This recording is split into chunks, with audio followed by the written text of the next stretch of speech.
Christine Amanpour on the front lines. Christine Amanpour was asleep in her room at the Holiday Inn in Bosnia. Suddenly, an awful whistling noise startled her. A rocket shell smashed into the hotel 2 floors below her room. Luckily, the shell didn't explode. Otherwise, she later said, it would have been over for me. Most people couldn't pack their bags fast enough to get out of the hotel. But Amanpour wasn't like most people. She had a job to do. She was covering the war in Bosnia as a foreign correspondent for CNN News, and she wasn't about to let a stray rocket scare her away. Her job was dangerous, and she knew it. Once, her camera operator was hit by a bullet in the jaw. Amanpour knew she could be next. But it never made me have second thoughts about doing my job here, she said. I love my work. Christine Amanpour was born in London, England, in 1958. Her mother was English, her father was Iranian. Shortly after her birth, the family moved to Iran, where her father worked for an airline. The family had money and property. In her own words, Amanpour lived a privileged Western-style life.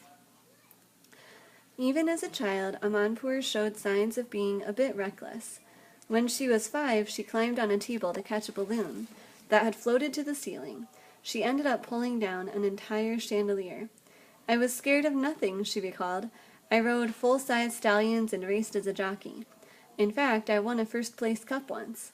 When she was 11, her parents sent Amanpour to a private school in England. Schoolwork was not her strong suit, however. She was homesick and hated the strict discipline. At one time, she had hoped to become a doctor, but her poor grades made that impossible. So after high school, Amanpour took a job in a department store. Her life seemed to be going nowhere. Then she got a break. One of her sisters had been accepted into a school of journalism. When the sister suddenly decided not to go, Amanpour saw a new chance for herself.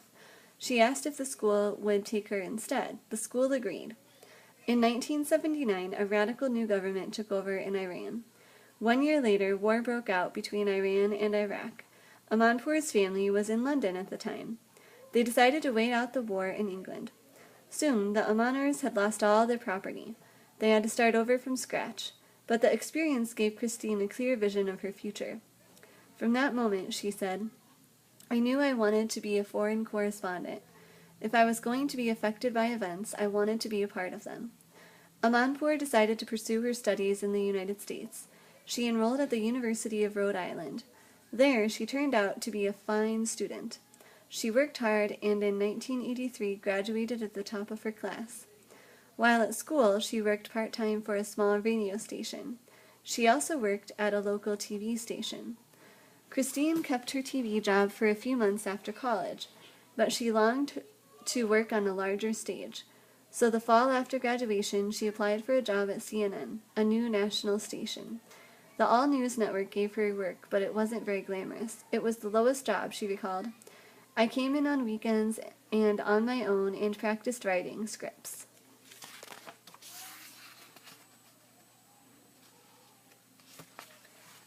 Although Amanpour let everyone at CNN know her ambition, the people there just shrugged her shoulders. No one encouraged her. She said she wanted to be a star, said Easton Jordan, one of her bosses. We all smiled. They knew that becoming a foreign correspondent wasn't easy for anyone. There were lots of candidates and few openings. But Amanpour never lost sight of her goal. In 1985, she got the chance she needed. CNN planned to do a special show on Iran. She asked to take part. Since she spoke Farsi, the language of Iran, CNN allowed her to help. Her work impressed her bosses, and she won promotion to the New York office. In 1990, a CNN job opened in Germany. It was offered to several more experienced reporters. They all turned it down. When Amanpour lobbied for the job, CNN gave it to her. At last, she had reached her goal. She was a foreign correspondent. Amanpour made a solid impression right away. She had been in Germany just a few days when she flew to Romania. She went there to cover the nation's first free election, but she found a bigger story. She discovered the orphanages were a filthy disgrace. Many children had been left naked with little food or medicine. Her reports produced worldwide sympathy for these children. Next, Amanpour went to the Persian Gulf. Iraq had just invaded Kuwait, its tiny neighbor. She was one of the first reporters on the scene. She saw the Iraqi tanks crush Kuwait. She stayed in the region to report on the Persian Gulf War that followed. In that war, the United States and its allies drove Iraq out of Kuwait.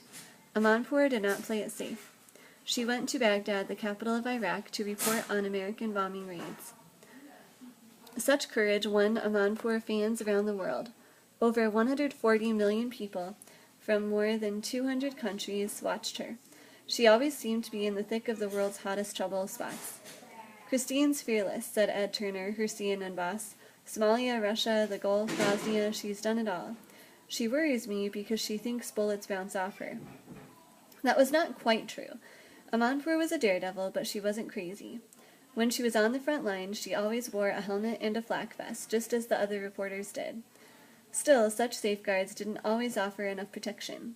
At least 35 journalists were killed in the less than 2 years during the civil war in Bosnia. It sometimes seemed Amanpour had a sixth sense for danger. As Alison B., a colleague who worked with her in Romania, put it, "She's like a cat. She's got the best instincts for knowing when to get in and out." One of her idols was Peter Jennings, the longtime ABC TV anchorman. By 1993, she had become one of his heroes. "She's brave, she's intelligent, she should work for us," he said.